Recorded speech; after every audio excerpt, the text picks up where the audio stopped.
gaztelaniaz. Bueno, hitzaldi hauek Periplo elkarteak antolatu ditu.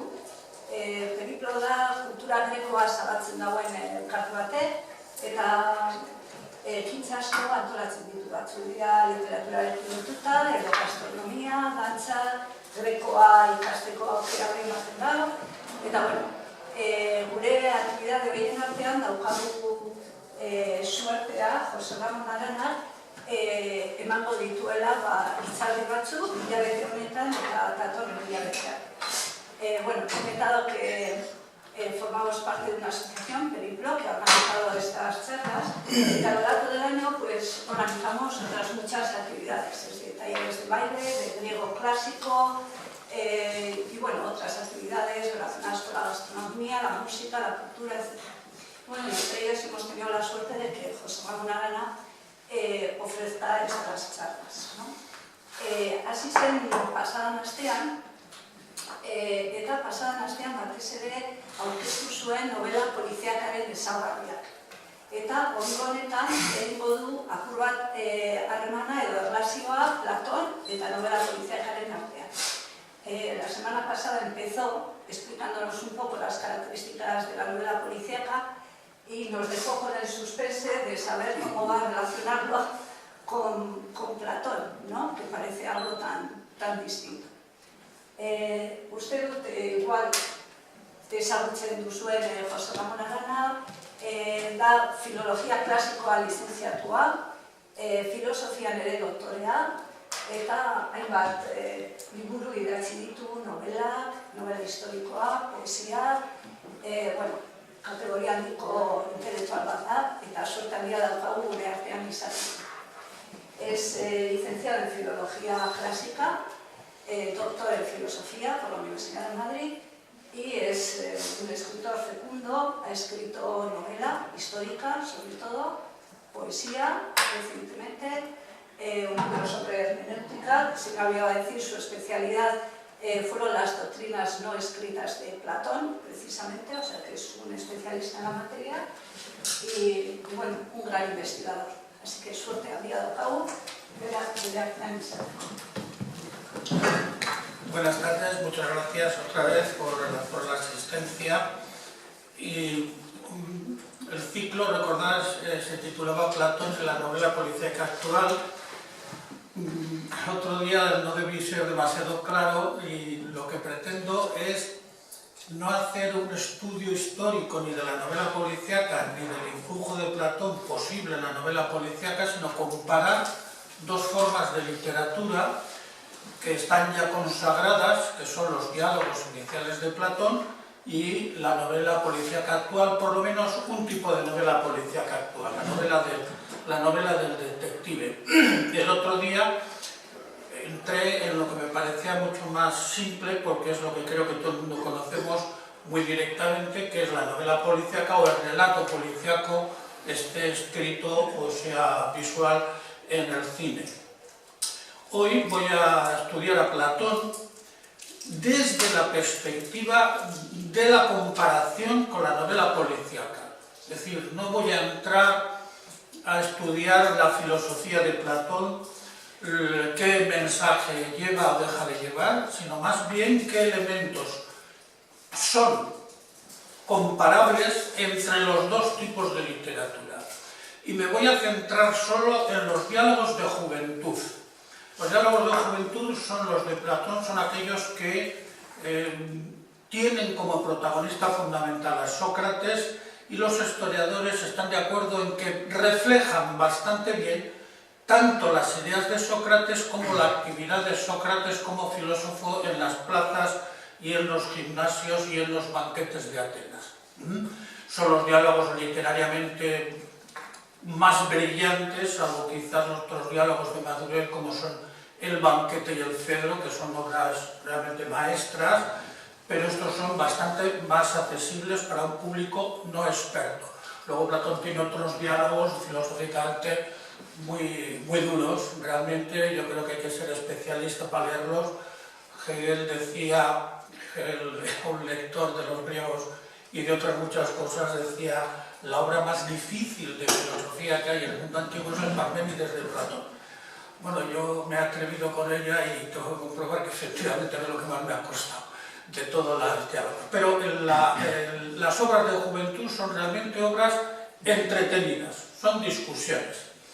Pero antes de entrar en los diálogos de Platón me vais a permitir que recuerde y que haga una precisión sobre una pregunta que hizo el otro día aquí una asistente, yo creo que era una señora que estaba aquí al lado, que preguntó sobre la tragedia griega, a ver si, en fin, por qué había tantas muertes o cosas por el estilo, y di una respuesta yo muy rápida en la que me confirmo, pero que quiero precisar. Yo dije que en el mundo actual sobramos gente y consiguientemente la vida ha perdido valor. Y consiguientemente es muy difícil que en estas circunstancias surja una tragedia o se considere la muerte realmente como una tragedia y consiguientemente no hay literatura trágica.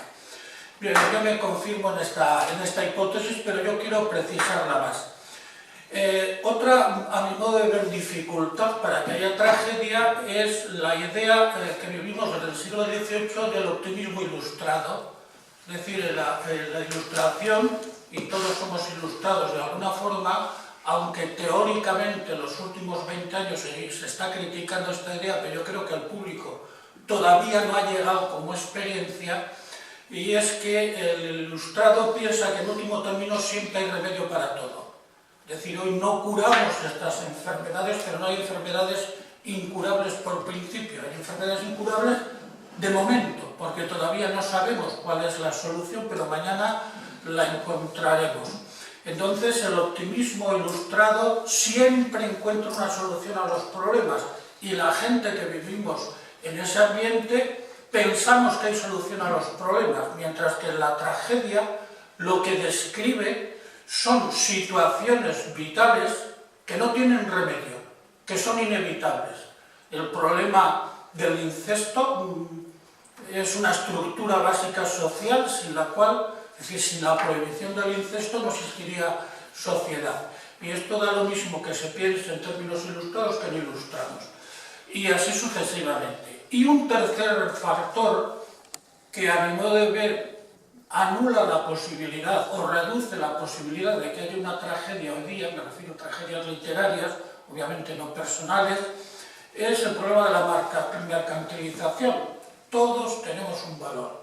Es decir, en esta sociedad hemos sido convertidos en una mercancía y solamente valemos por lo que tenemos, pero no por nuestra intrínseca dignidad. Se hacen muchos discursos sobre la dignidad del hombre y de la mujer, por supuesto, pero son cháchara. De hecho, solo valemos lo que tengamos capacidad, en la medida que tengamos capacidad de rendir en nuestra sociedad. Y entonces, pues podemos valer lo que un coche, lo que dos, o, en fin, de nuestra disponibilidad para el trabajo. En esta sociedad de la mercancía, cualquier cosa es intercambiable con cualquier otra, mientras que en el mundo griego la vida no es intercambiable por nada, la autoridad no es intercambiable por nada, se puede sustituir la autoridad, pero toda sociedad para un griego debe basarse en una autoridad. Entonces, estas serían tres factores, a mi modo de ver, que condicionan el que en nuestra sociedad vea yo dificilísimo que surja una tragedia, una literatura trágica, o un teatro trágico. Tragedias personales hay a montones, pero esto normalmente no tiene repercusión literaria.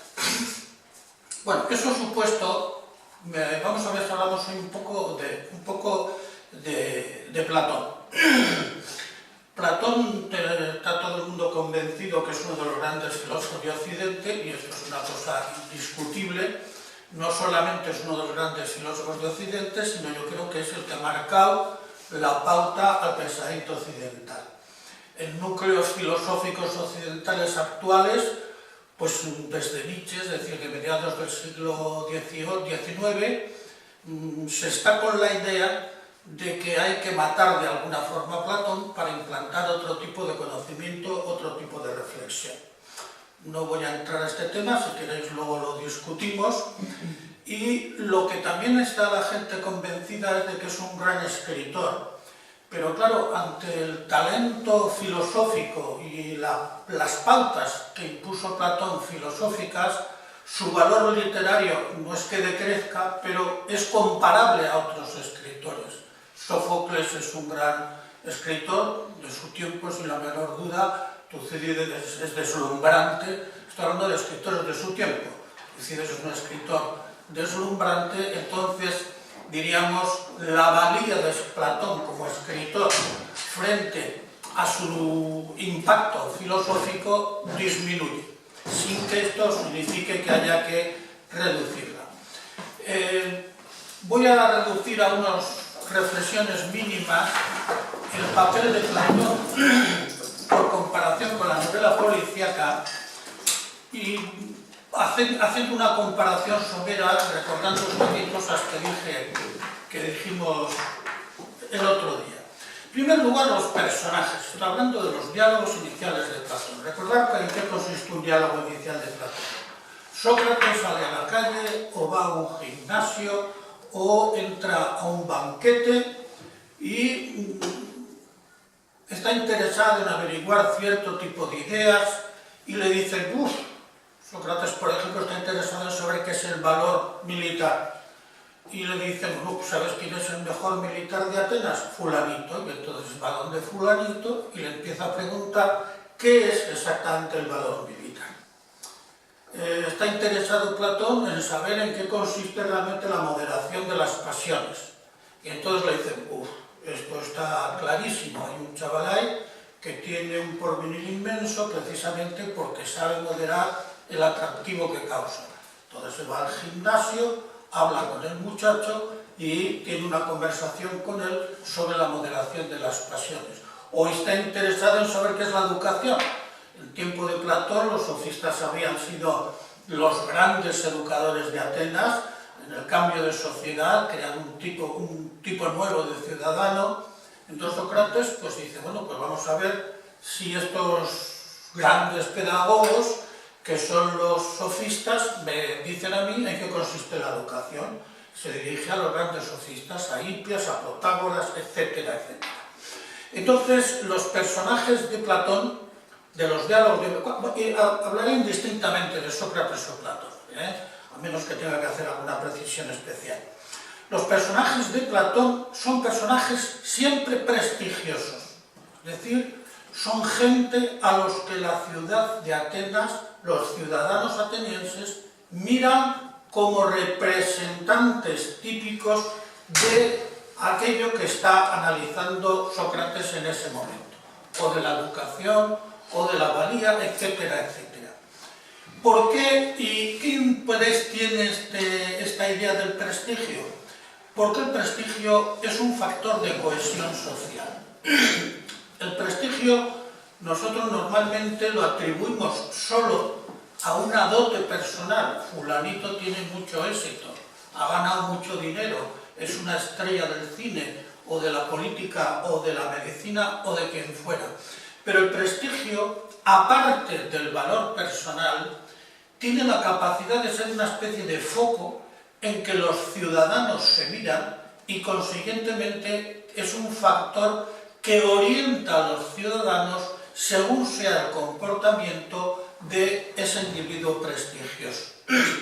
No solamente eso, sino también es a la inversa. Yo convierto, o sea, una ciudad convierte en prestigioso a un ciudadano que encarna de una manera evidente, de una manera relevante, valores que son útiles para esa comunidad. Y en cuanto que los ciudadanos aceptan ese prestigio, el prestigio une comportamientos. No solamente es un factor de cohesión social, sino además es un factor benefactor. Los hombres prestigiosos contribuyen al bienestar de la ciudad. Recordad todo lo que se dice en el mundo antiguo sobre los 7 sabios, que no eran gente que tenían conocimientos enciclopédicos, sino eran gente que sus conocimientos los convertían en utilidades para la propia comunidad. En cambio, ¿cuáles son los personajes de una novela policíaca? En primer lugar, son desconocidos. Es el presupuesto de una novela policíaca, no se sabe quién es el criminal, salvo en las novelas de Patricia Highsmith o en alguna otra. De lo que se trata es de averiguar.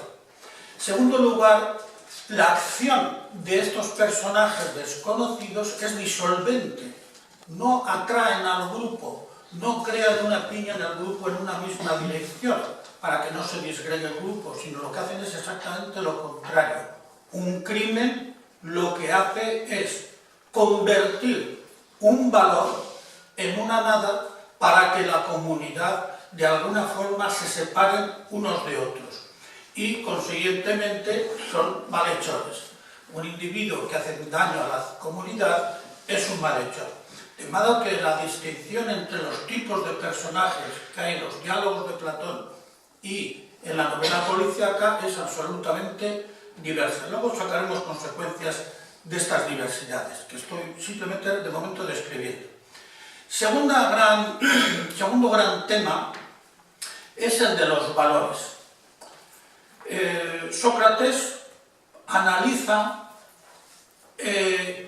aquellas ideas que son vigentes en Atenas y que sirven para fomentar lo que él considera el bien de Atenas, es decir, la felicidad.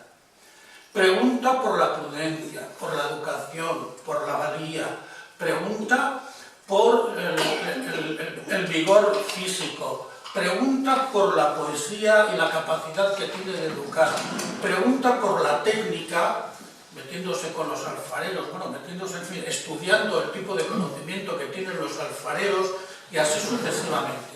Son valores sociales establecidos.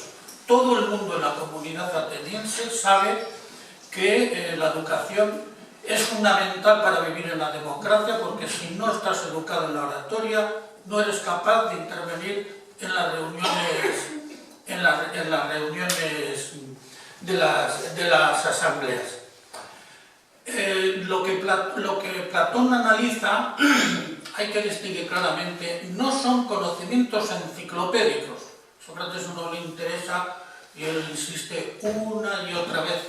Dice, me dicen que soy un sabio porque conozco los giros de los planetas, yo eso no sé nada. Dice, eso preguntárselo a los sofistas, preguntárselo a Anaxágoras, pero yo de eso no sé nada. A mí lo que me interesa es, y cada uno de vosotros es sabio, es decir, si es virtuoso, si es prudente y nada más. Es decir, no se trata de una enciclopedia de conocimientos. Sócrates va buscando sabiduría, pero una sabiduría moral y política. ¿Cuáles son los conocimientos que están en juego en una novela policíaca? Pues en vez de los valores que he dicho antes, son los de la astucia y la perversidad, básicamente. Es decir, el asesino tiene que ser lo suficientemente inteligente para no dejar huellas y, en segundo lugar, para tener la mala sangre, vais a permitir la expresión, de ser capaz de violar las normas de la comunidad para salir adelante con las suyas, que puede ser la lujuria, el robo, la ambición o el tipo que fuera. Y el personaje de la novela policíaca tiene sí un conocimiento enciclopédico, o puede tener. Son hombres que saben cuáles son los venenos que nadie conoce, cuáles son los lugares que nadie frecuenta, o quiénes son los personajes y a qué hora están en tal sitio o en tal otro. O sabe pescar, en fin, los enemigos de los grandes policías manejan los aviones, los trenes, etcétera, etcétera. Son absolutamente increíbles. Los personajes de Sócrates, él y los que están con él, o son especialistas, un militar, o Sócrates, que es un hombre que no tiene ninguna especialidad específica. ¿Cuáles son los procedimientos? Ya hemos hablado de personajes, de temas y de procedimientos. Y esto es, a mi modo de ver, lo más característico de Platón, lo que le ha dado fama y creo que es lo más interesante y a veces es lo menos, en lo que menos se insiste, porque se presuponen cosas que no hay por qué presuponer el modelo alguno. Bueno, el procedimiento de Platón, de todos lo sabemos, es una pregunta y una respuesta. Sócrates sale a la calle y le dice, oye, tú me has dicho que eres un gran sofista y que enseñas. Pues yo enseño a la oratoria. Ah, muy bien. Entonces sabrás lo que es hablar. Y entonces empieza una conversación y el otro va respondiendo. En cambio, en la novela policíaca hay un diálogo también, hay una pregunta y respuesta, hay un interrogatorio, pero el ignorante es el que pregunta. Sócrates se presenta como ignorante, ¿no? Pero el policía se presenta también como ser ignorante. Por eso quiere sacar del interrogado aquello que realmente ha ocurrido. Mientras que el interrogado en la policía, en la novela policíaca, es un presunto sabedor. Aunque luego se demuestre que la conversación había estado equivocado el policía parte del presupuesto de que la persona a la que interroga o es el asesino, o conoce quién lo es, o quién le va a llevar al lugar de su interés. ¿Qué es lo que busca Sócrates? ¿O cuál es el procedimiento de Sócrates? Un análisis estrictamente conceptual. Es decir, Sócrates dice en qué consiste la virtud o la valía, es decir, como quiera que se traduzca este término. Y de lo que trata de averiguar es que le diga el interlocutor cuáles son los rasgos definitorios, fundamentales e inevitables del concepto que está discutiendo. Entonces, cuando le da una primera definición, la valía es aceptar las tradiciones de tus padres. Muy bien. Entonces Sócrates comienza poniéndole ejemplos que no entran dentro de esta definición. Entonces dice, no vale, tienes que cambiar. O le comienza presentando otras definiciones parecidas para ver si coinciden con lo que él piensa, el interrogado piensa o no piensa. Dicho de otra manera, Sócrates utiliza un procedimiento estrictamente metódico para definir lo que es una idea, lo que es un valor, el valor que él está utilizando o que él está buscando. Recordar que os dije que en el caso de la novela policíaca esto no ocurre así. En la novela policíaca lo que hay es un análisis de indicios. Hay una colilla encima de una mesa, nunca ha habido colillas. ¿Por qué será? Una colilla no es un concepto. Sócrates le interesaría saber en qué consiste ser una colilla. Es una pregunta tonta, pero Sócrates es de estos. Entonces, el procedimiento es completamente distinto. Sócrates busca conceptos y definiciones absolutamente precisos. El policía trata de descifrar una serie de indicios que se encadenan unos con otros y que presuntamente van a llevar hasta el asesino. El análisis conceptual se rige por un criterio estricto que es el de la coherencia. Yo no puedo decir que hoy es de día y a continuación decir que es de noche. O yo no puedo decir que este es varón y a continuación decir que es mujer. Son contradicciones. No es varón, no es mujer. O sea, no hay término medio. Ahora hay términos medios. Pero en fin, no hay posibilidad de escaquearse. Mientras que en el tema de los indicios, el significado de un indicio es siempre plural. Siempre plural.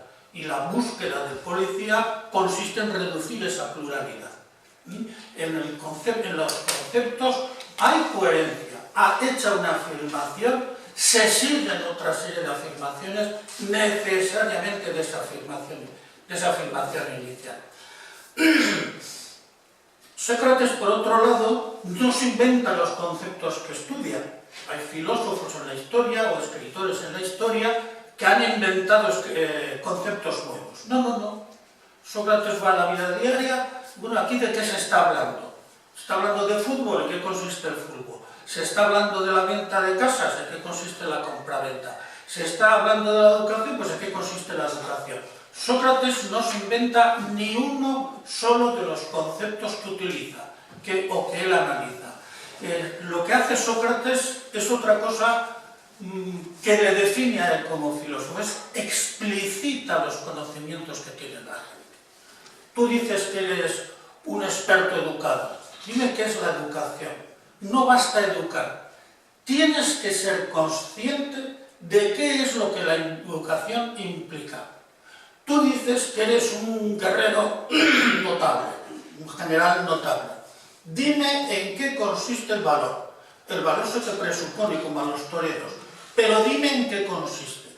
Lo que hace Sócrates entonces es no inventar conceptos, sino llevar a concepto, llevar a claridad y a conciencia lo que la gente hace en la vida cotidiana y que de alguna manera ya sabe. De alguna manera. Sócrates lo que trata es de precisar ese de alguna manera.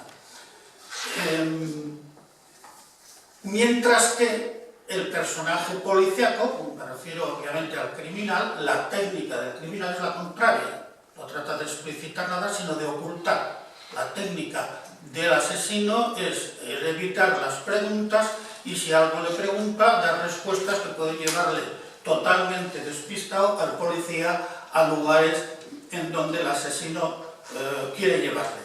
Por tanto, la técnica del asesino es siempre, aparte del ocultamiento, la técnica es los rodeos, las respuestas ambiguas, los recovecos, respuestas que no van, que dejan sin responder. Recordad eso típico de las películas policíacas, cuando el policía tiene que volver otra vez donde una persona, ¿y usted por qué no me dijo esto? Y el otro le responde, no me lo preguntó.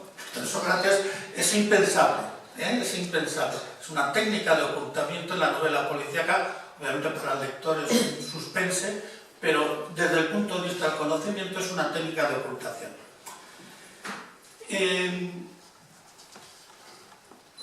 ¿Cuáles son los presupuestos del diálogo socrático? Es decir, cuando Sócrates discute con una persona, y ahora utilizo la palabra discutir, en castellano la palabra discutir tiene un sentido negativo, somos así, quiere decir, hay una tradición. Yo por discutir entiendo simplemente dos personas que hablan de un tema, no están de acuerdo y cada una da sus razones.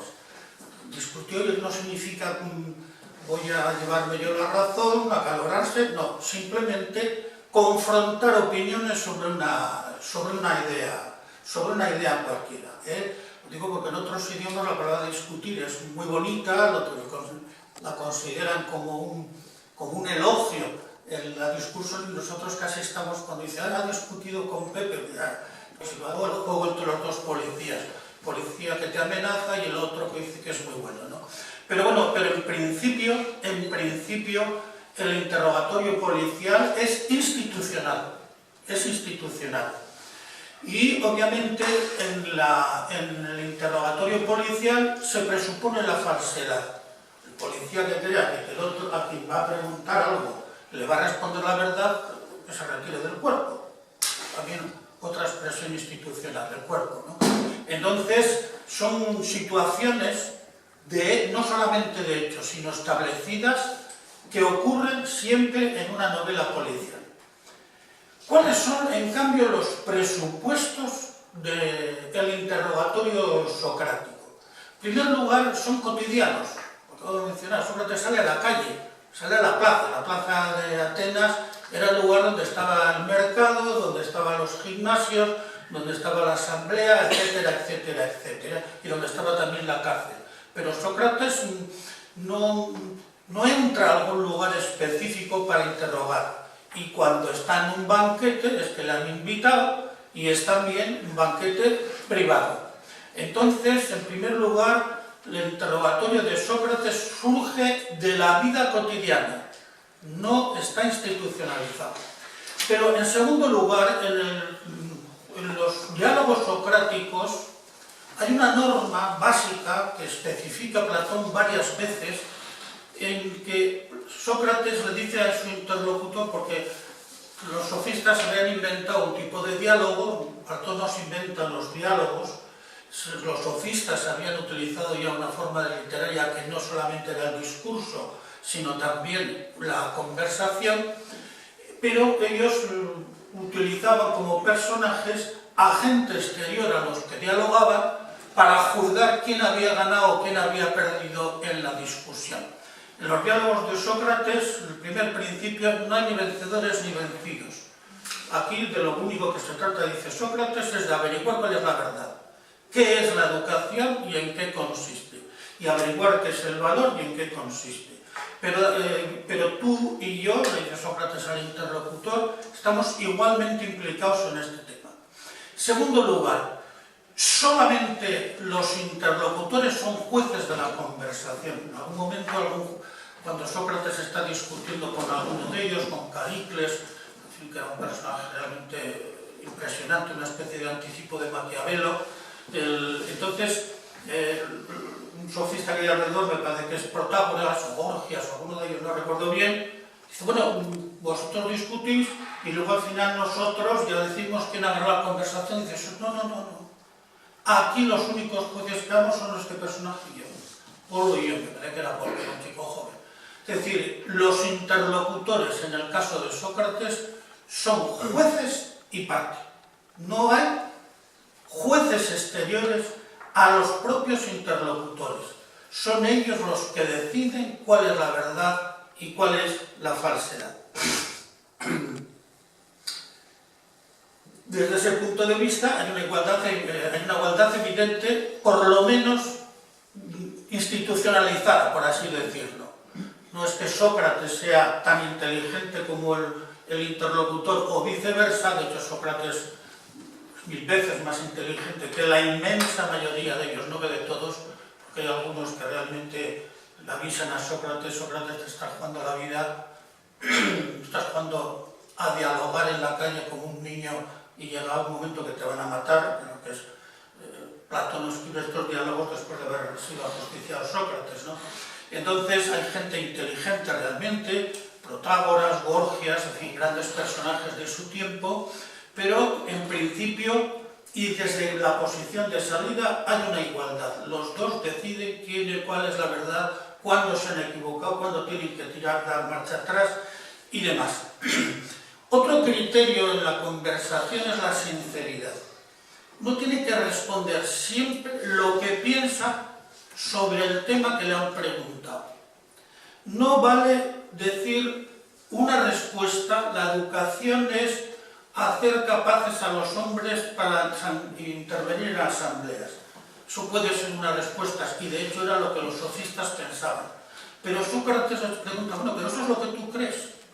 ¿O es lo que dicen los sofistas?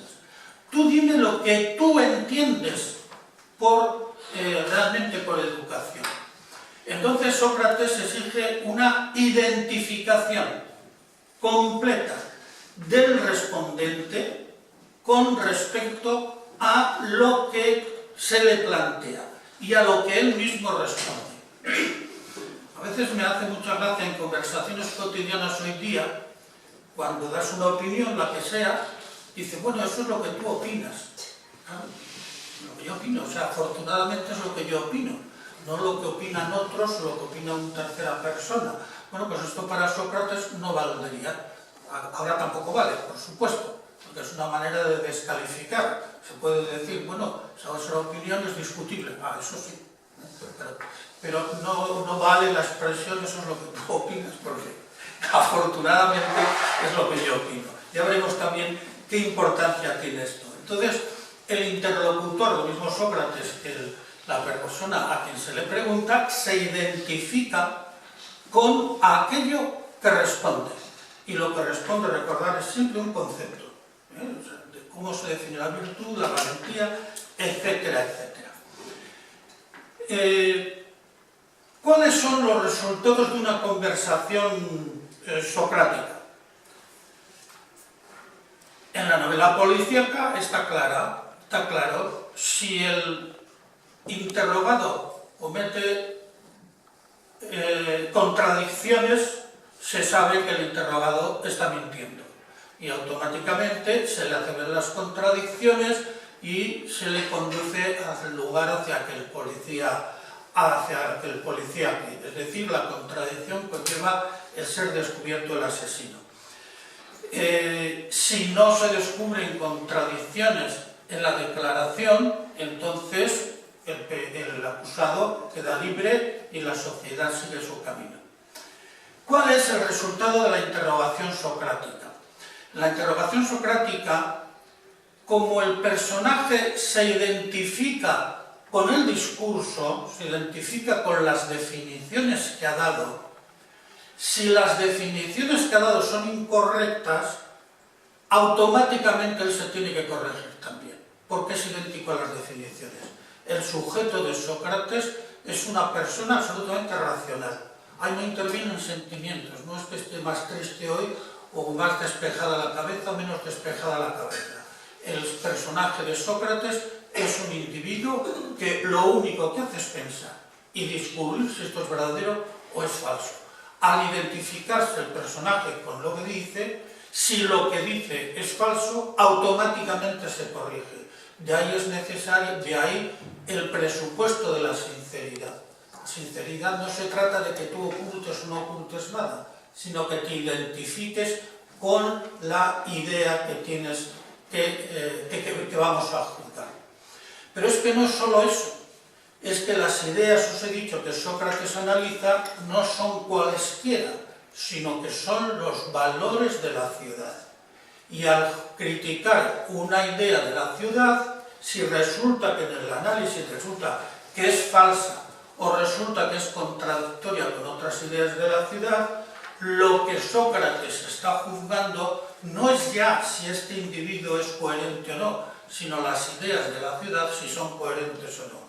Es decir, en el análisis socrático de un personaje, lo que se juzga son dos cosas. En primer lugar, las ideas últimas de la ciudad, qué valor tienen, si son precisas o no son precisas, y en segundo lugar, la coherencia de la gente que representa a la ciudad. Recordad que hemos partido que son gente prestigiosa y el comportamiento correspondiente de ese individuo con respecto a la ciudad.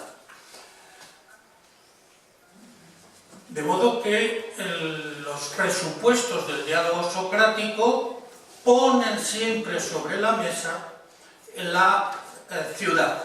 En realidad Sócrates cuando pregunta está preguntando a la ciudad y a los personajes que pregunta son representantes de la ciudad. Mientras que en una novela policíaca el asesino no representa a nadie, nada más que a sí mismo. Bien, bueno, pues entonces ya con esto en la mente, creo que ya podemos ahora hacer un resumen comparando los dos tipos de literatura, los diálogos de juventud de Sócrates y las novelas policíacas.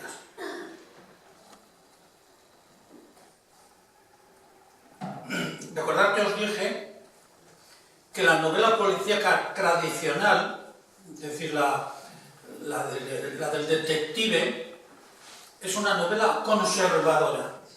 ¿Por qué? Porque los lectores están convencidos de que el crimen es un mal y en segundo lugar están también convencidos de antemano de que el criminal siempre va a pagar lo que ha hecho. Y al final se descubre al criminal y efectivamente el criminal es entregado a la justicia y el orden se restablece. Entonces la literatura policíaca es una literatura consolatoria, tal que dije yo y si no lo digo ahora. Es una literatura para hacer ver que el crimen nunca gana. Como un libro que ha publicado también Petros Markaris, ¿no? Pues no hay crimen perfecto. ¿Cuál es el resultado final en los diálogos de Sócrates? Cuando los diálogos de Sócrates terminan siempre lo que sea una aporía, no sabe, al final nadie sabe en los diálogos de Platón en qué consiste la educación, en qué consiste la prudencia, en qué consiste el valor. Nadie lo sabe. Es decir, los diálogos quedan abiertos, lo que hoy se llama una literatura abierta. Lo que sí se sabe, cuando has leído estos diálogos, en cada uno de ellos, es que los valores de la sociedad que están representados por la gente más deslumbrante carecen de consistencia. No se sabe exactamente qué, es decir, lo que Sócrates andaba buscando, que era la clarividencia, la explicitación la conciencia de los valores que se tienen, están flotando en el aire. Entonces Atenas podía haber elegido dos caminos ante esta situación, ante esta ignorancia. No ignorancia de Sócrates, que también la tiene, sino la ignorancia de los propios interrogados. Podía haber salido dos caminos. Hay que reformar los valores de Atenas. Hay que lograr el equilibrio y la armonía entre los distintos valores. O hay que lograr la armonía entre los ciudadanos y los valores que están en marcha. Esto hubiera podido ser una labor eficaz de Platón como reformador directo, o Sócrates como reformador directo. El otro camino es el que eligió Atenas. Atenas dijo, no, Sócrates, mira, yo me afianzo en mis valores, yo me afianzo en mi manera de ser y yo me afianzo en la manera que tengo de elegir a la gente prestigiosa de mi ciudad. Consiguientemente, tú sobras en mi ciudad. Y lo que hizo Atenas fue quitar de en medio no ya a una persona, sino a una forma de vivir que era realmente lesionante, que era nociva para la propia ciudad ateniense, que era la interrogación sobre lo que realmente nos mueve a vivir y sobre lo que realmente da cohesión a la propia ciudad, que son los valores. Entonces, los diálogos de Platón son una protesta, a mi modo de ver, sobre una protesta y una advertencia. Una protesta sobre la muerte de Sócrates. En la apología de Sócrates, la habéis leído, deslumbrante como Sócrates defiende su vida, dice que es el ciudadano ateniense más importante de toda la historia. Te quedas con los ojos así. En fin, cuando uno asiste a juicios de grandes revolucionarios, más o menos eso es lo que suelen decir. Si habéis leído los discursos de Fidel Castro cuando le cogen antes de llegar al poder, o de Trotsky cuando le cogen en el año 5, después de la revolución de febrero, me parece que fue del año 5, y otros revolucionarios, todos dicen lo mismo. No llegan a decir que son los ciudadanos más importantes de Rusia o de Cuba, pero dicen, ustedes lo que tendrían que hacer, lo dicen a los tribunales, es venir aquí y servirme a mí. Esto es lo que dice Sócrates, que te dejas absolutamente pasmado, ¿no? Bueno, entonces, en primer lugar, es una protesta de Platón contra la muerte de Sócrates y al mismo tiempo una advertencia.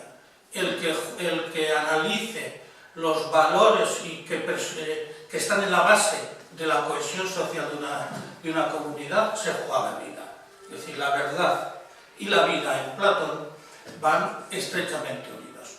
Y esto era la comparación que yo quería establecer entre los diálogos de juventud de Platón y la novela política.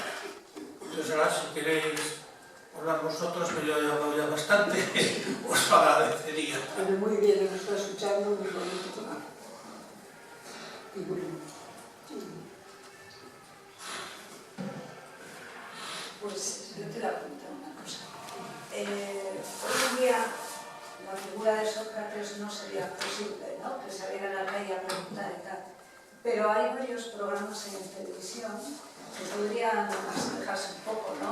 Yo no veo mucha televisión, pero alguna vez he visto algún programa de Salvados o de 360 grados que pretenden un poco poner en contradicción a los personajes. No sé si has visto alguno de esos programas. ¿Qué te parece? ¿Crees que puede tener un papel similar? Bueno, yo en primer lugar voy a discrepar de la idea de que hoy no puede haber Sócrates. Yo estoy convencido de que sí puede haberlos,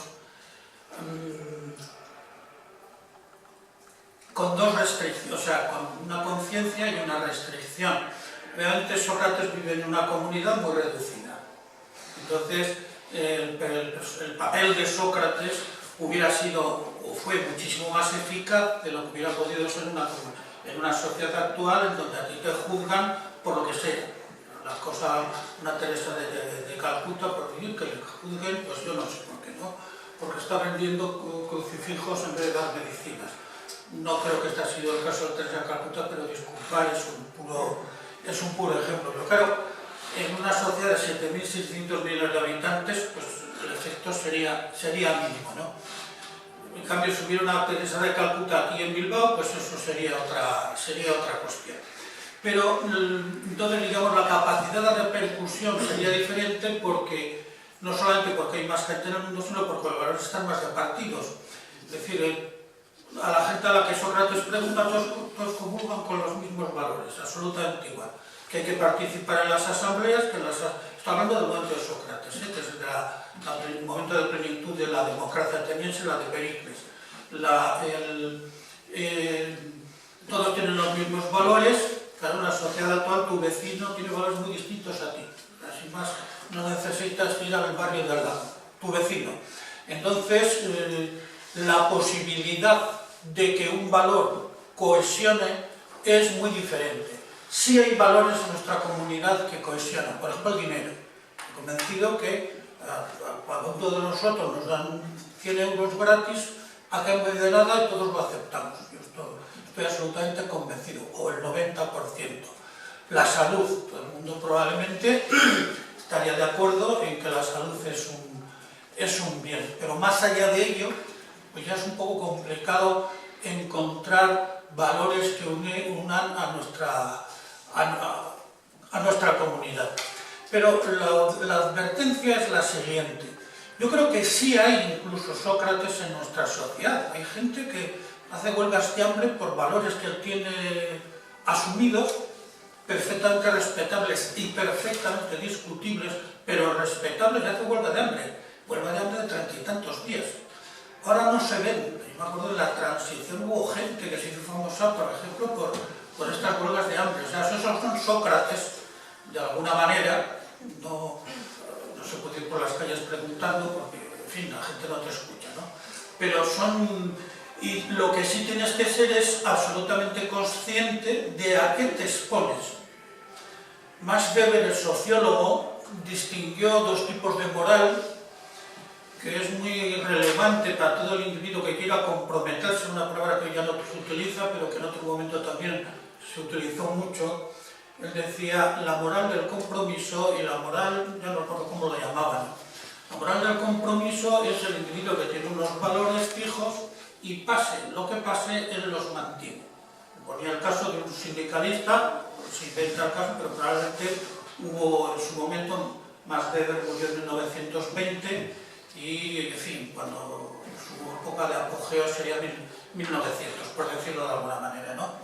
Entonces dice, la moral de la convicción, pues a ese individuo que hace una huelga, estamos en 1900, entonces la policía lo detiene, lo lleva a la cárcel.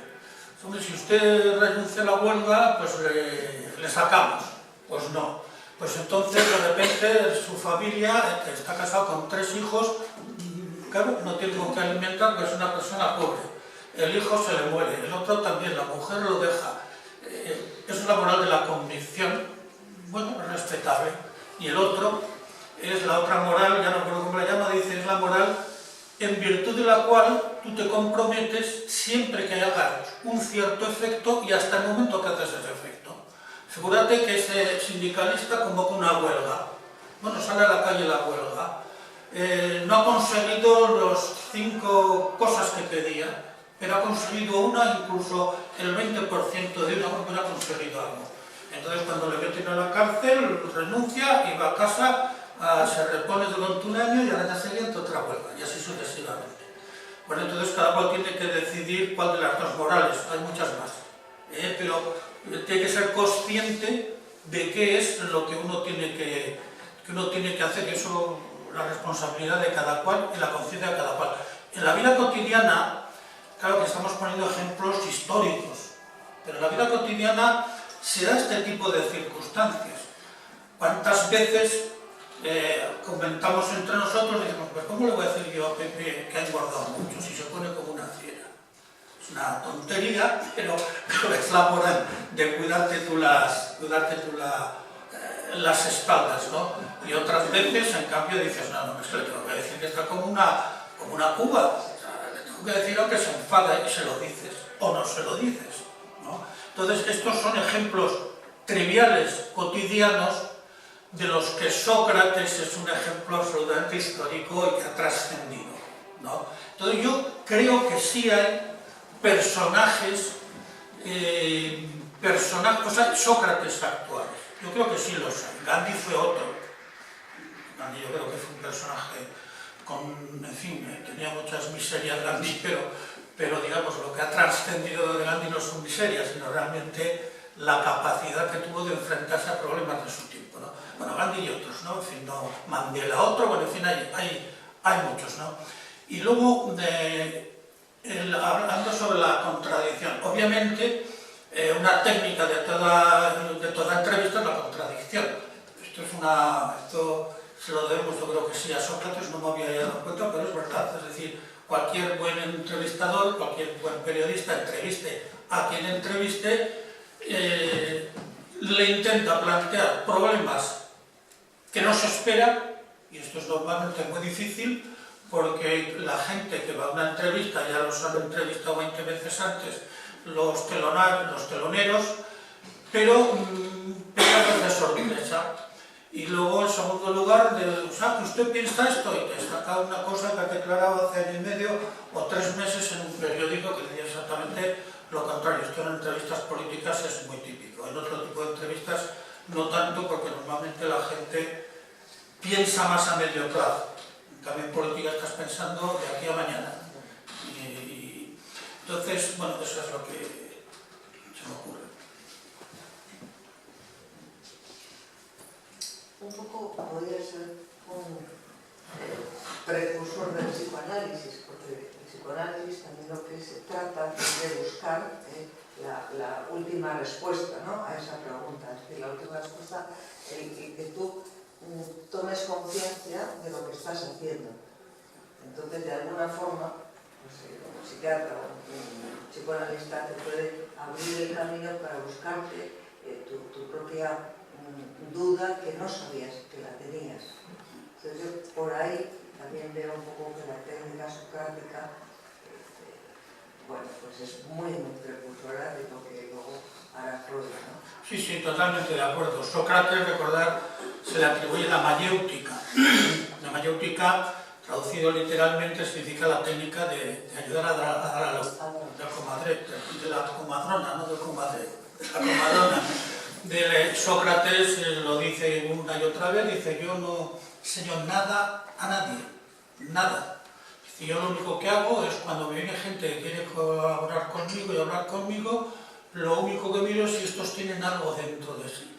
Si no tienen nada dentro de sí, se lo envío a los sofistas. Si tienen algo, les ayudo a que lo saquen.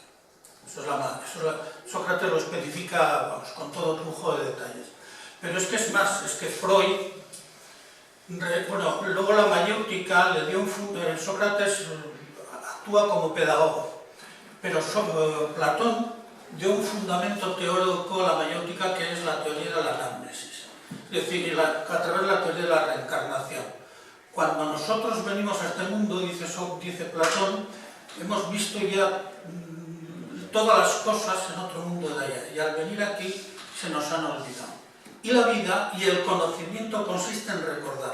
Anamnesis, se utiliza el término que a veces se traduce por rememoración y otras veces se deja sin nada. Anamnesis. Y la anamnesis es el hacer consciente de las cosas que ya sabemos pero que teníamos ocultas. Freud se remite directamente a Platón. Freud, cuando habla de la anamnesis, Freud toma la anamnesis probablemente del hipnotismo, pero luego él se aparta del hipnotismo, pero lo recupera en su teoría del inconsciente. Y entonces recurre explícitamente a Platón. O sea, no es una casualidad. Freud era un hombre muy leído, aparte de muy inteligente y con mucho espíritu detective. Freud era un hombre muy suspicaz, y reúne todo eso, y de ahí ha surgido el inconsciente. Un gran talento teórico, de una gran capacidad de observación en sí mismo y en los demás. La diferencia, estoy de acuerdo con lo que has dicho, pero la diferencia básica entre Sócrates, o sea, la mayéutica de Sócrates, y el análisis de Freud, es que el análisis de Freud es siempre individual y psicológico. Es decir, yo qué problemas individuales tengo. qué deseos tengo, qué tensiones ocultas o no ocultas tengo. Esto a Sócrates le traía de lado. O sea, no le interesaba para nada. A Sócrates le interesa es tú, como individuo de una comunidad, de una sociedad, tienes estos valores.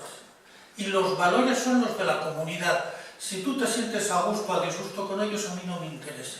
Lo que me interesa es que me digas qué valor teórico tienen esas ideas.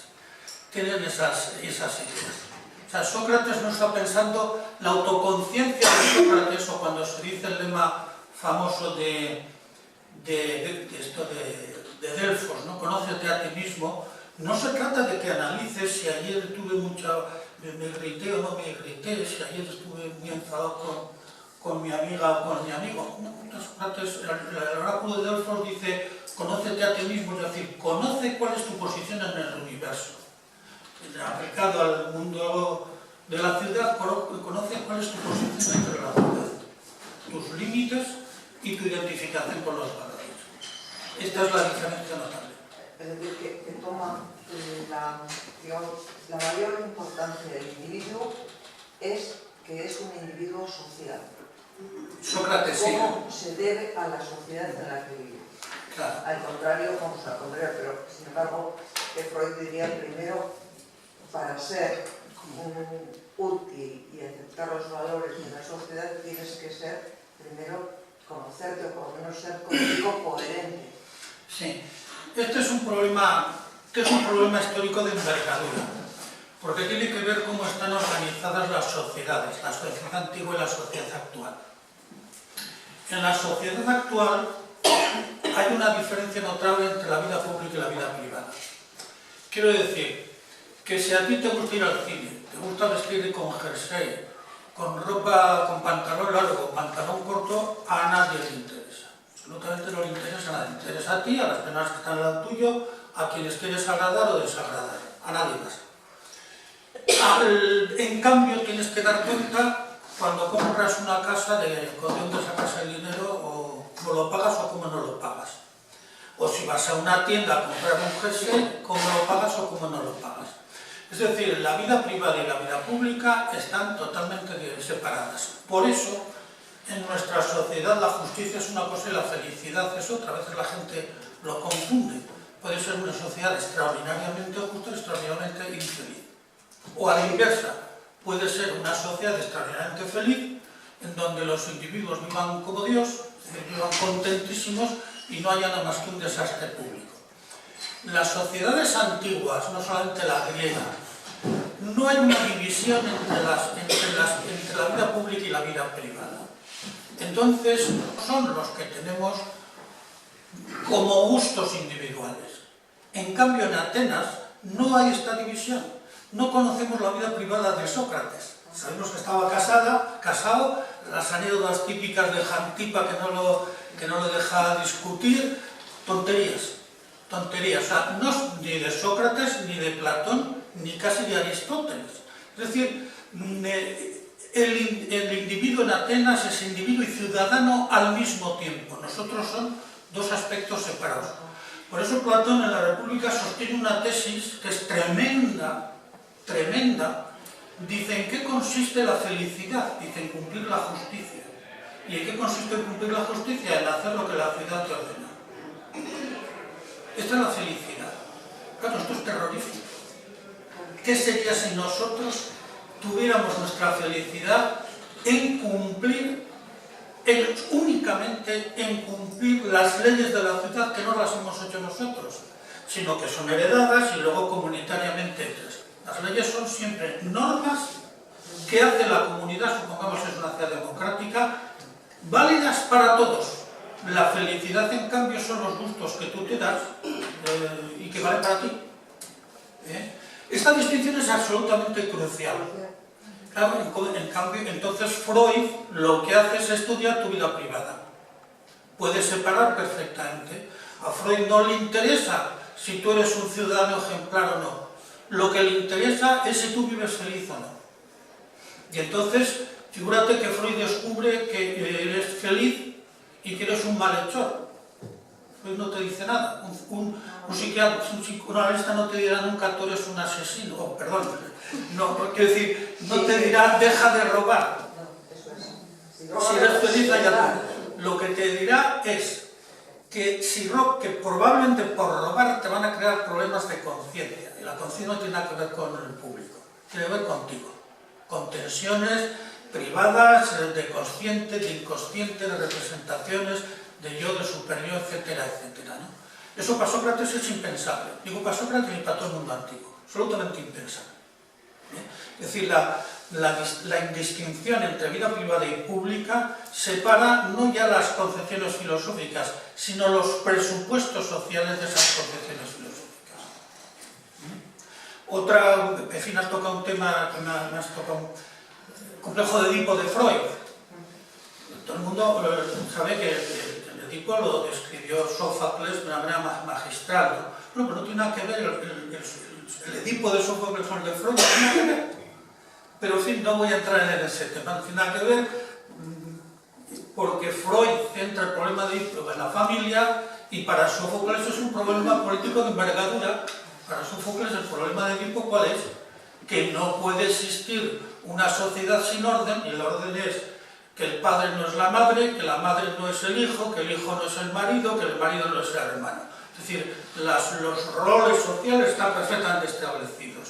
Por eso Edipo destroza todo. Es un hijo que es al mismo tiempo marido, es un hermano que al mismo tiempo es padre, o sea, es un desastre total. Pero ¿por qué hay un desorden social en Sófocles? Pues porque la autoridad falta, se ha matado al representante de la autoridad al año. Eso Freud lo recoge, porque el hijo odia al padre, que es el representante de la autoridad, pero dentro de la familia. Entonces es una reducción de la perspectiva, es una revitalización del mito de Edipo, pero en circunstancias sociales absolutamente distintas. Bueno, en fin, ha ido demasiado lejos. Pero sí es importante el concepto que es de la autoridad. La autoridad relacionado también con el prestigio. ¿Cierto? Claro, o sea, porque no es lo mismo autoridad de fuerza o de poder con la autoridad de prestigio. Entonces ahí sí es importante Es que en fin, no he querido tampoco hablar, pero es que una sociedad,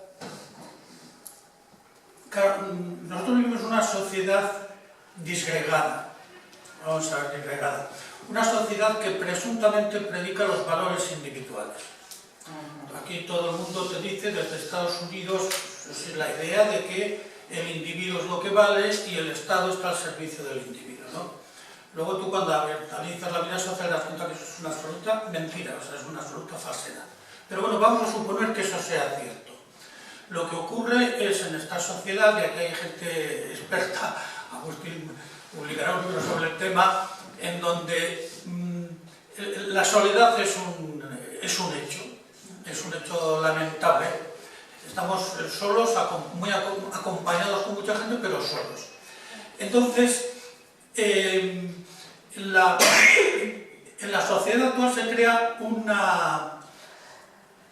un fenómeno en todas las sociedades, pero en la nuestra de una manera no peculiar, sino distinta. En cada sociedad hay que lograr que los individuos que siempre van buscando lo suyo, ya es normal, tú tienes que sobrevivir y todas las personas tienen que sobrevivir, que van buscando sus intereses, ¿cómo se logra que la actuación de estos individuos que van buscando sus propios intereses sea en beneficio de todos? Esto es como cuadrar el círculo. Bueno, entonces esto se logra de varias maneras, metiendo normalmente mecanismos de control. Un mecanismo de control más evidente es la fuerza. Tienes una policía, ejércitos, etcétera, que en cuanto tú robas algo te pillan que es la novela policíaca, es normalmente lo que hace. Entonces la fuerza. Otro mecanismo que tiene una capacidad de cohesión inmenso es el dinero. El dinero, dice, separa ricos y pobres, sí, pero todo el mundo va detrás de él. Es decir, en la sociedad actual el dinero es una forma de cohesión ingente. En la sociedad griega no. En la sociedad griega hay otros valores. No digo mejores o peores, digo que son otros valores. El dinero es un factor de cohesión sistemático, ¿no? El dinero y el mercado, claro. Sí, claro, todo lo que rodea el dinero, sí, y la producción, etcétera, y el marketing, o sea, todo sí, me refiero al sistema económico, que para la concreción el medio es el dinero, ¿no? En nuestras sociedades es el dinero. Y otro mecanismo es obviamente la educación. Todos somos muy distintos cuando nacemos, bueno, biológicamente somos muy parecidos, pero los que habéis asistido a la universidad, mi experiencia de la universidad española, porque en otras no ocurre esto, era triste. Empezabas el primer curso y entonces, claro, como cada uno venía de un colegio, de un centro distinto, era divertidísimo, cada uno pensaba cosas diferentes. Cuando llegabas a tercer año, no es que los profesores fuesen buenos o malos, es que ya te sabías lo que va a pensar tu compañero de al lado, tu compañera de la tercera fila, el individuo que solo venía una vez al año. Ya te lo sabes de memoria. ¿Por qué? Porque la enseñanza es un sistema de uniformación. Y, en fin, tú que has sido profesora, sabes que uno de los problemas que hemos tenido los profesores conscientes, y aquí hay otros muchos profesores, es cómo promocionar a los alumnos sin domesticarlos. Que esto es todo un reto. Todo un reto. Bueno, pues la educación es otro sistema es otra forma, de cohesión social. Y otra es el prestigio. Es el prestigio. En algunas sociedades tiene más fuerza que en otras, por una razón bien sencilla, porque los otros mecanismos no existen menos. Tú figúrate lo que era en la Edad Media, personajes a quienes el pueblo los declaraba santos y se organizaban peregrinaciones para que les curasen sus hijos. O sea, venían de cientos de kilómetros, ahora lo coges un coche y tardas una hora.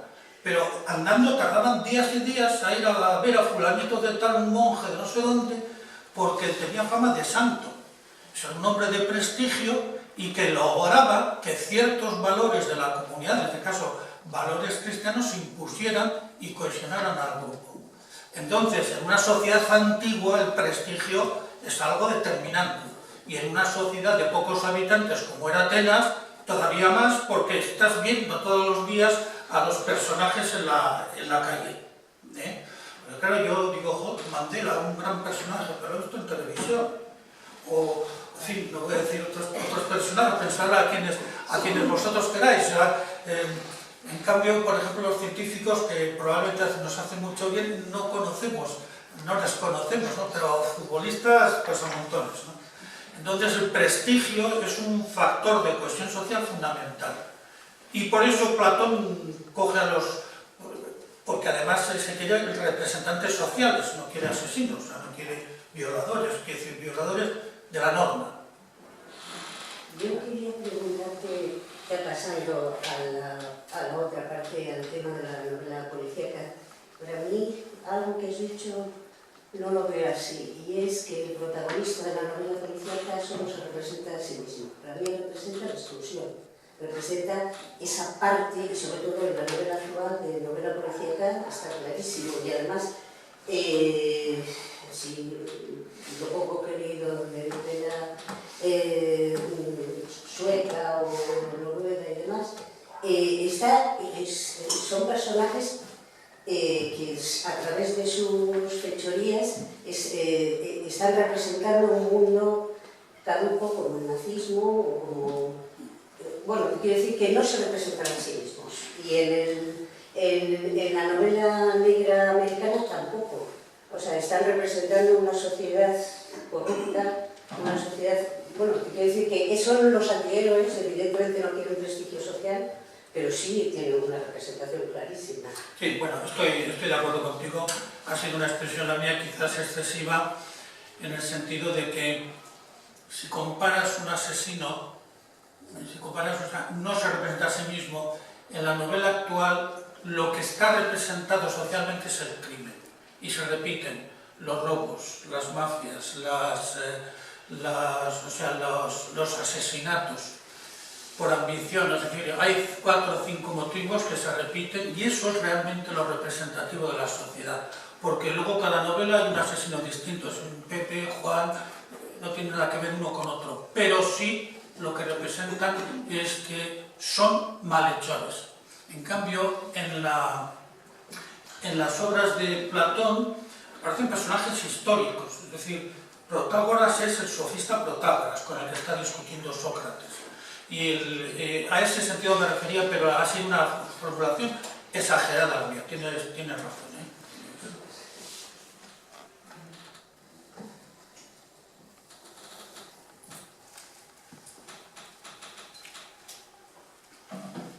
Sí, pero eso es interesante volviendo por eso. Porque entonces la novela policíaca vemos que predomina el bien sobre el mal, pero el mal es muy pequeño, de alguna forma. Es uno. Es mal hecho, o sea que de alguna forma sí es uno. Aunque represente a otros, aunque tenga detrás una mafia, pero sí es uno. Parece a mí, vamos, lo que... Sí. Lambert y todas estas siempre es uno.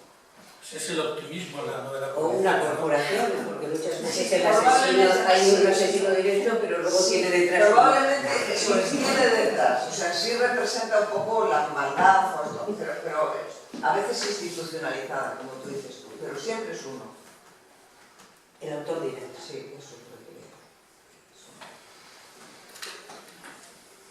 digo. De todas formas, si recuerdas de nuestra infancia cuando veíamos el cine, las novelas actuales. ¿La infancia de quién? ¿De que aquí hay gente de... Nosotros hemos tenido. Bueno, vale. Siempre el primer concepto del cine es el bueno hace esto y el malo hace lo otro. O sea, el bueno y el malo siempre está presente en cierto modo en todas las novelas y en todas las películas estas. Entonces, también supongo que en la filosofía de esa época también se juega con el bien y el mal, ¿no? El bien como los valores que hay que potenciar y el mal pues, lo negativo. Bien, este es un tema que ha dado mucho que hablar en la historia de la filosofía. Yo te voy a decir cuáles han sido las respuestas sobre el bien y el mal en la historia de la filosofía. Yo tengo la impresión de que los filósofos teníamos, voy a incluir entre ellos, luego voy a ver si luego sacar la cabeza, una mala conciencia sobre el tema del mal. Los filósofos siempre han dicho que tener realidad, existir, es un bien preferible a no existir. El que tú vivas es preferible a que no hubieras nacido. Y en mi caso igual, o el caso de los astros exactamente igual. Cada uno por razones distintas, porque cada uno tenemos funciones distintas, motivos distintos, no es lo mismo el Sol que una galaxia, etcétera, etcétera, etcétera. Pero existir es preferible a no existir. Esto es una especie de presupuesto de toda la filosofía y probablemente de toda persona de vida cotidiana cuando lo piensas, ¿verdad? Que normalmente no te dedicas a esto y además no hace falta dedicarse a esto. Entonces, ¿qué es lo que ha hecho la historia de la filosofía? Toda la filosofía ha dicho, o el filósofo ha dicho, si existir es un bien, ¿qué es el mal entonces? Fijaros el razonamiento. El mal es la no existencia, luego el mal no existe. Esto parece una tomadura de pelo filosófica. Parece una tomadura de pelo filosófica, pero toda la tesis de la filosofía tradicional. Entonces la tesis filosófica os la he simplificado, porque claro, para justificar que el ser es un bien, esto hay que razonarlo mucho. Otros dirían que es un mal, ¿no? Hay ciertas tragedias griegas que presuponen que lo peor que le ha podido ocurrir al hombre es haber nacido. Y todavía Calderón de la Barca en el siglo XVII, un dramaturgo deslumbrante, tiene frases de este tipo, ¿no? Algo que a mí me parece que es horripilante, pero en fin, todavía sigue con esta temática, ¿no? Y probablemente sabidurías orientales, como cierto tipo de budismo, dicen exactamente lo mismo, ¿no? Lo mejor que le podía haber ocurrido al hombre era no haber nacido. Bueno, bien, entonces, la filosofía no ha logrado encontrar una respuesta al problema del mal. ¿Por qué? Porque la filosofía está instalada en el ser, en la existencia es un bien. Entonces la respuesta ha sido muy ingeniosa y han dicho, no, el mal sí existe, pero no tiene una realidad concreta como tiene este reloj o esta mesa o cualquiera de nosotros. El mal es una privación de bien, es decir, si esta habitación debiera estar bien iluminada y está mal, el mal es lo que le falta a la iluminación que tiene para estar sobre 10. Si debiera estar bien aireada la habitación con un 10 y solamente está aireada con un 8, lo que le falta del 8 al 10, ese es el mal. Es decir, el mal no es una realidad concreta, es una privación de bien.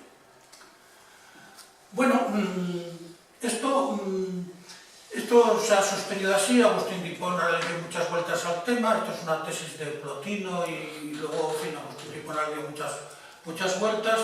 Pero claro, uno se pregunta, por ejemplo, en el siglo XX, los campos de concentración nazis, los lager alemanes, los campos de Siberia de Stalin, las 30 millones de personas que Mao dicen que Mao liquidó. Así, solamente estos 3 ejemplos son una privación de bien, o es que realmente la naturaleza humana es perversa, o hay un elemento de perversión en la naturaleza humana, ¿no? Por lo menos da que pensar. Y yo creo que los filósofos hoy día, en general, no voy a hablar entre los filósofos, no creo que estén dispuestos a afirmar que el mal sea una privación de bien, sino que el mal es una realidad. Si yo te meto a ti ahora los dedos en los ojos, estoy haciendo un mal real. O sea, yo lo tengo absolutamente claro. O sea, no es una privación de un bien tuyo, por supuesto, pero es una actuación absolutamente gratuita y libre, porque tú no me has hecho no has dado ningún motivo, yo no me estoy defendiendo de nada y te hago un daño. Eso es un mal. Entonces, ya os das cuenta que la afirmación de que existe el mal, de que el mal es una realidad, pone en cuestión no una concepción moral del bien o el mal, que esto probablemente estaríamos en líneas generales casi todos de acuerdo, sino toda una concepción de la realidad. Y esta concepción de la realidad se remonta obviamente a la metafísica griega. Es decir, pone en cuestión todo el pensamiento griego y todo el pensamiento occidental. Sí, diariamente lo estamos oyendo todos los días en los políticos. Pero uno piensa distinto y a ver a qué nos vamos y a dónde vamos y pensar. Bueno, eso es otra cuestión. La diversidad es legítima. Legítima es necesaria y eso puede ser útil. Eso en un juego. Otra cosa es el mal real.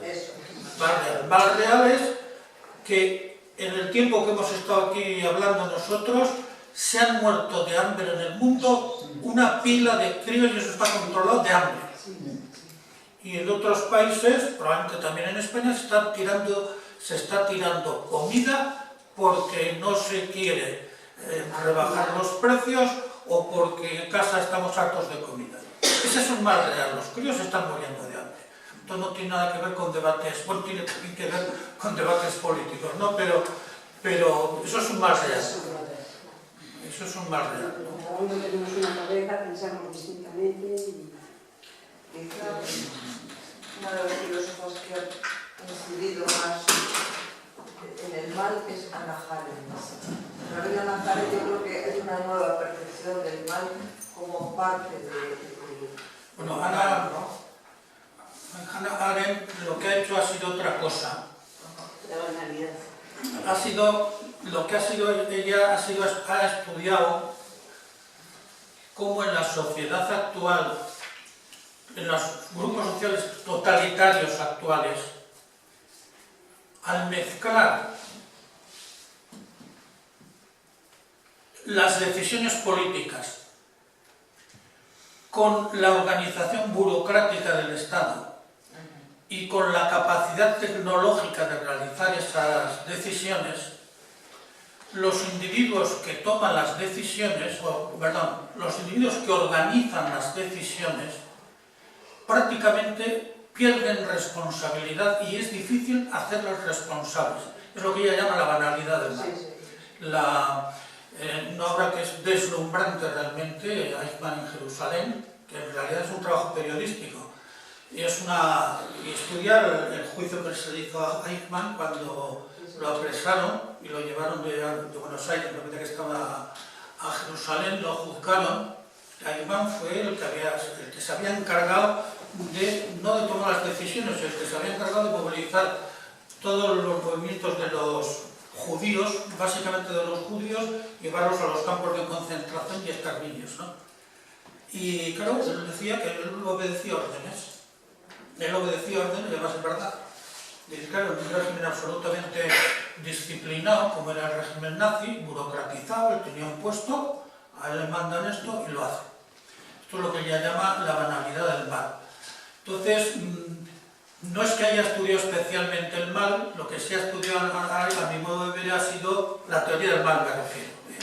Lo que ha estudiado ha sido el estudio en las sociedades tecnológicas o tecnocráticas, del problema del mal. De las decisiones, en este caso no metafísicas, decisiones morales, sino morales.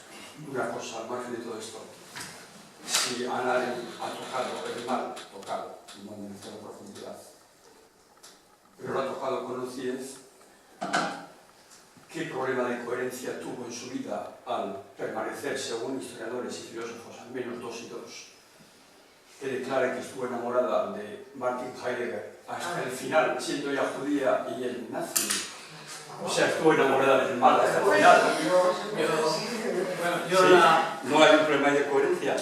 No. La vida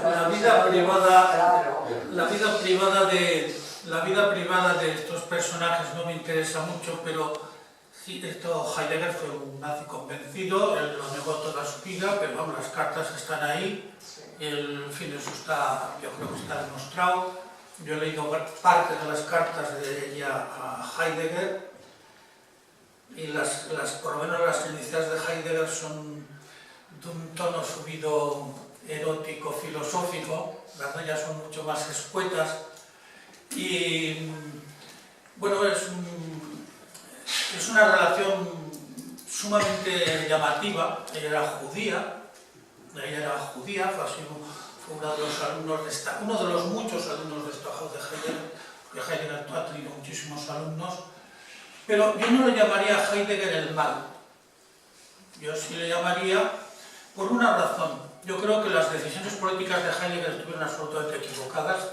Heidegger estuvo en el mal sitio, pero analizando los textos filosóficos de Heidegger, y a un filósofo hay que medirlo por sus textos, yo diría, ¿dónde está el mal ahí? Quiero decir, ¿de los textos filosóficos de Heidegger se puede deducir un apoyo al nazismo o no? Sí es verdad, como le han acusado muchos, que los textos filosóficos de Heidegger se prestan a muchas cosas. Son textos a veces poéticos y a veces muy abiertos. Eso sí es verdad, se prestan. El problema es si lo apoyan. De Nietzsche, los nazis lo utilizaron, vamos, de una manera como si fuera su papá, teórico, ¿no? Y sin embargo hay textos de Nietzsche que son tremendos, ¿no? Por ejemplo, uno dedicado a Grecia, en un prólogo dedicado a Cosima Wagner, dice 5 prólogos no escritos, uno de ellos, que no se publicó hasta después de su muerte, llega a decir lo siguiente. Dice, Grecia fue un gran pueblo porque tuvo esclavos. Es decir, reconoció que había gente que tenía que trabajar para que otros fuesen libres. Esta frase es textual de Nietzsche. Es una frase, cuando yo la leí por primera vez me quedé pasmado.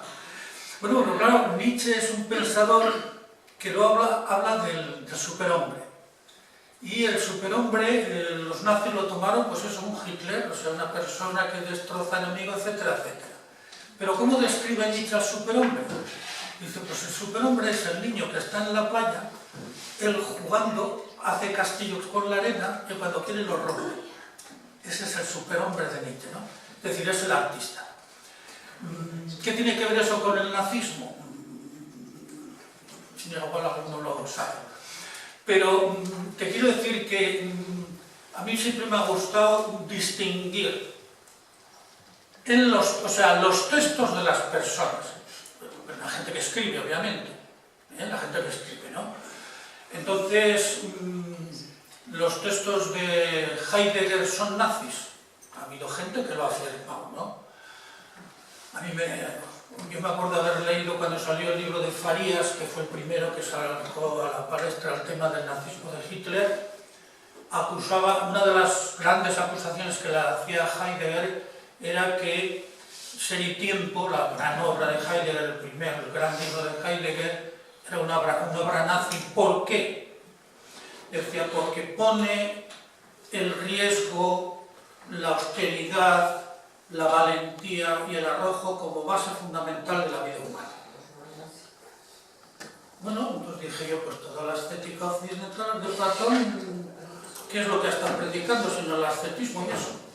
Entonces tienes que decir que toda la cultura occidental es nazi, ha sido nazi, o es más bien una fantasía del propio Farías, que el nazismo ha utilizado los valores esos para fortalecerse y tal, de acuerdo. ¿Bien? Pero, entonces, yo a mí me gustaría distinguir nítidamente las ideas de un filósofo que están en sus textos de sus compromisos políticos. No obstante, perdona que insista, pero yo creo que tiene que haber una coherencia entre lo que se dice, lo que se escribe y lo que se vive, aunque sea en la más estricta intimidad. Hannah Arendt, siendo judía, dijo claramente en conferencias en los Estados Unidos que las élites de su pueblo habían colaborado con el nazismo. Y el pueblo judío, en Nueva York y demás, le condenó al ostracismo. Su propio marido, que no era judío, pero era pro-judío, la abandonó. Sí, Marido o compañero. por la secretaria, no por Bien. lo que pensara ella, Pero, porque era más joven. pero bueno, según algunos historiadores, la abandonó porque no le gustó nada de eso. Pero dijo, bueno, eso ahora tampoco importa demasiado. El hecho es que dijo eso. Bueno, si se dice eso de tu propio pueblo, de la gente de tu pueblo, y luego tú, personalmente, sigues enamorada de un nazi, no sé, a mí me parece un poquito esquizoide. Ay, no soy psicólogo, no soy psicólogo. Conozco una persona a quien yo en cierta ocasión le dije, eres un poco maniquea, porque estás utilizando siempre términos de bueno o malo. Y me responde, a mí el bien y el mal me importan un bledo. Yo me quedo así, digo, será la única persona en el mundo que cada cual define lo que es el bien o lo que es el mal, esto es otra cuestión. Pero la idea de que hay bien, mal y otras cosas que no sabes lo que son, yo creo que eso está claro. Bueno, esa persona sería un inmoral, una desalmada esa persona. Por decirlo a mí, el bien y el mal me importa un bledo, es una desalmada. O más bien se le han cruzado los cables en ese momento. En fin, es que la vida a Heidegger se le ha acusado, sobre todo él, que dice que hay que ser coherente, que la coherencia es no coherente, sino que hay que ser un filósofo que viva de acuerdo a los valores de la filosofía y demás, se le ha acusado de esto, decir, oye, usted está predicando este tipo de cosas y luego ha sido nazi. Que le responde diciendo que no ha sido nazi nunca, no. Pero yo sigo creyendo que la vida de los filósofos y de los novelistas y de los poetas es muy interesante para motivar. Es decir, la gente que no está metida... Hoy hay dos tipos de críticas, a mi modo de ver, críticas literarias, básicamente dos. En fin. Una, la que se fija en el texto y analiza a mí qué me dice Homero en la Ilíada. ¿Qué sabemos de Homero, por cierto? No sabemos nada. ¿Qué no sabemos nada? ¿Qué era ciego? ¿Qué no sabemos nada? Y fíjate si te dice la Ilíada y la Odisea, te dicen cosas. Los filólogos saben la tira, pero saben discutir entre ellos. Al final te dicen, sí, esto está escrito más o menos en el 750 a.C., el 700, no saben más. Y luego te viene un individuo y dice, no. Pero es que el que escribió la Ilíada no era el Homero que nosotros decíamos. Entonces hace un catálogo de características y resulta que era otro Homero, pero que también era ciego, ¿no? Por favor. O sea, en cambio, de Calderón, ¿qué sabemos de la vida de Calderón? La vida de Calderón se puede escribir en 4 páginas, nada más, no hay más. De Lope, novelas, es decir, novelas, es decir, toneladas de libros, ¿no?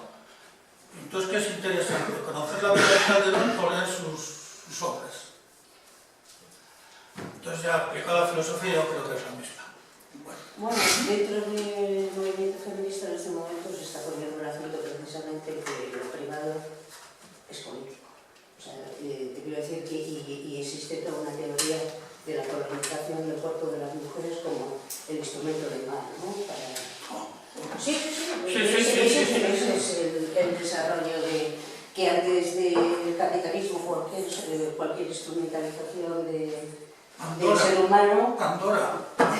Bueno, sí, en toda la mitología griega la mujer hemos sido siempre un castigo o objeto de violación.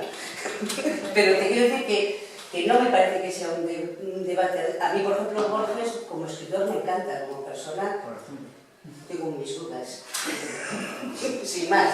Pero como su obra me parece maravillosa. Bueno, pues, Claro, por eso digo que hay que separar. pero ya como colectivo y como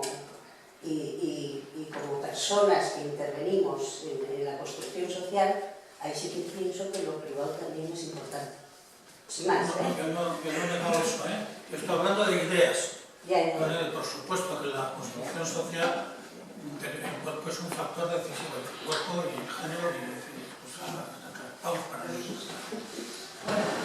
Veo que ha dado mucho de sí, Platón, la novela policíaca. Simplemente recordar que en el mes de marzo volverá a haber otras 2 charlas con José Ramón Arana. El tema creo que va a ser Prometeo y la condición humana. O sea que ni me imagino lo que puede dar de sí ese tema, visto lo que ha dado la novela policíaca en Platón. Pues bueno, es que le pasó, pues